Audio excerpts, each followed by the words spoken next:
Oi pessoal, hoje nós vamos falar um pouco sobre linguagem e fala. A linguagem ela é um sistema de comunicação.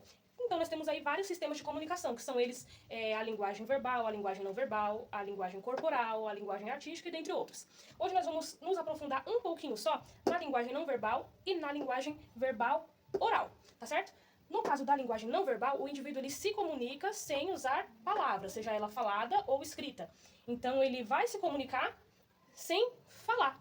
Por exemplo, a criança ela quer água, ela vai pegar na sua mão e te levar até a pia, ela vai apontar para a pia ou ela vai te dar um copo, tudo isso ela comunica o que ela quer, mas sem falar, tá certo? Isso é a comunicação, é a linguagem não verbal. O indivíduo ele se comunica, mas ele não está falando.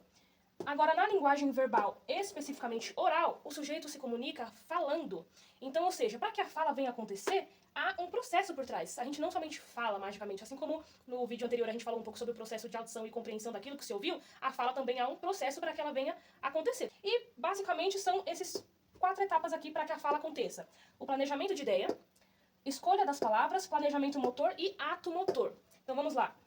O planejamento de ideia, ele é a intenção comunicativa, é quando o sujeito ele planeja na cabeça dele o que ele quer falar. Por exemplo, pega a faca para cortar o pão, ele planejou o que ele quer falar. E aí entra a escolha das palavras, então é a organização de como expressar aquilo que ele quer comunicar. Então, se a frase é pega a faca para cortar o pão, se ele não tiver essa organização, se ele tiver uma alteração aqui nessa etapa, antes da fala, talvez a frase não fique correta. Então pode ficar pega o pão para cortar a faca, por exemplo, precisa dessa organização, precisa dessa etapa aqui essencial para que a frase saia da forma que o sujeito planejou. Depois, planejamento motor da fala, é onde o nosso cérebro ele planeja como os nossos órgãos articulatórios vão se movimentar para produzir aquele som. Se a frase é pega a faca para cortar o pão, o planejamento motor ele vai fazer com que os nossos órgãos articulatórios eles se movimentem de forma correta para produzir de forma correta. Então, ele planeja que precisa ser um fonema f para faca. Se tiver alguma alteração aqui, ele pode produzir um v, quando na verdade é um f. Então, a alteração aqui também está dentro do processo da fala para que a frase venha sair de forma correta do jeito que o indivíduo planejou.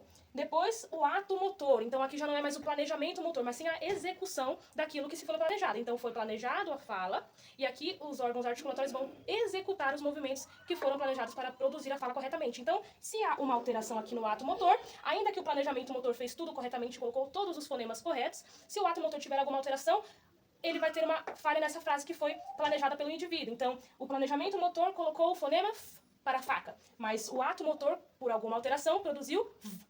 Então, a frase saiu incorreta por conta de uma alteração aqui.